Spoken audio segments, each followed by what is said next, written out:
मुख्यमंत्री जी तो जेल में हैं और ये कह रहे थे कि जेल से सरकारें चल सकती हैं। तो जब जेल से सरकारें चल सकती हैं, लेकिन जेल से डीआरसी के मेंबर तो नहीं अपॉइंट हो सकते।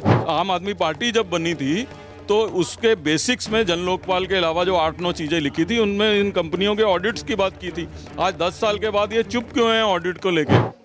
बिजली को लेकर के दिल्ली बीजेपी और उसके जो है स्टार प्रचारक बीजेपी के कहें और वरिष्ठ नेता अरविंदर सिंह लवली का एक आरोप है पीपीएसी चार्जेस को लेकर, पावर परचेज एडजस्टमेंट कॉस्ट।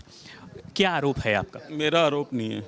किसका आरोप है फिर? मैं तो केवल इतना कह रहा हूँ दिल्ली के लोगों को कि अपने घर जाइए, अपना बिजली का बिल निकालिए और उस बिजली के बिल को देखिए कि उसमें आप एक्चुअल जो बिजली कंज्यूम कर रहे हो उसका कितना बिल है और पीपीएसी चार्जेस कितने लगे हुए हैं। और आज से 6 महीने पुराना बिल उठा के देख लीजिए कि आप एक्चुअल बिजली क्या यूज़ कर रहे थे और क्या पीपीएसी चार्जेस दे रहे थे। तो अपने आप दूध का दूध पानी का पानी हो जाएगा। तो इसमें तो चार्ज की कोई बात ही नहीं है। मेरा आरोप ये है कि दिल्ली के लोगों को लूटने का काम ये सरकार कर रही है। बिना डीआरसी के प्रॉपर अप्रूवल के कंपनियों को छूट दी गई है पीपीएसी के चार्जेस बढ़ाने के लिए। और डीआरसी से अप्रूवल लेंगे कैसे? क्योंकि माननीय न्यायालय में गए थे ये और माननीय न्यायालय का आदेश था कि मुख्यमंत्री जी और एलजी साहब मिलकर डीआरसी के मेंबर बनाएंगे। मुख्यमंत्री जी तो जेल में हैं और ये कह रहे थे कि जेल से सरकारें चल सकती हैं। तो जब जेल से सरकारें चल सकती हैं, लेकिन जेल से डीआरसी के मेंबर तो नहीं अपॉइंट हो सकते। आप घपला करो, आप जेल में हो, आप डीआरसी के मेंबर इसलिए ना अपॉइंट हो पाए क्योंकि आप जेल में हो और उसका खमियाजा भुगते दिल्ली के लोग। पानी गर्मी हो तो पानी नहीं दे सकते। इस बार जितने पावर कट लगे हैं, क्या ये भी झूठ है कि इस बार पावर कट बहुत सालों के बाद लगे हैं? वो पावर कट भी इसलिए लगे हैं कि सिस्टम कोलैप्स हो रहा है धीरे धीरे जो बना था। 10 साल से एलटी केबल्स, एसटी केबल्स, सब स्टेशंस, पावर ग्रिड्स का रिपेयर नहीं किया गया है क्योंकि इस कंपनियों का कोई ऑडिट नहीं हो रहा है। आम आदमी पार्टी जब बनी थी तो उसके बेसिक्स में जन लोकपाल के अलावा जो 8-9 चीज़ें लिखी थी उनमें इन कंपनियों के ऑडिट्स की बात की थी। आज 10 साल के बाद ये चुप क्यों हैं ऑडिट को लेके? सरकार का पक्ष ये है कि ये तो ऑलरेडी जो बढ़ोतरी है वो ऑलरेडी एग्रीमेंट में है, वह पीपीएसी के एग्रीमेंट में है और कंपनियां इसलिए उसको बढ़ा रही। बिल्कुल गलत कह रहे हैं।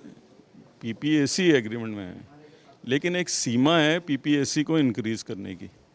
और जब जब पीपीएसी के ऑलरेडी डीआरसी के ऑर्डर हैं कि आप इतना बढ़ा सकते हो इतने परसेंटेज तक, अगर आप उससे ज़्यादा बढ़ा रहे हो तो आपको डीआरसी से परमिशन लेनी पड़ेगी कि नहीं?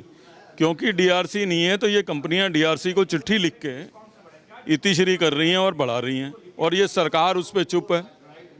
ये सरकार चुप क्यों है? अगर डीआरसी नहीं भी है, क्या आज तक आपने हमारी प्रेस कॉन्फ्रेंस से पहले किसी सरकार के प्रतिनिधि को बिजली के बारे में बात करते हुए सुना? पेंशन की भी आप बात कर रहे थे, उसमें जो एक पेंशन जो है देना लोगों का काम है कि सरकार का काम है? पेंशन देना डिस्कॉम्स का काम है जो अपने एम्प्लॉयज़ को खुद पेंशन देंगे।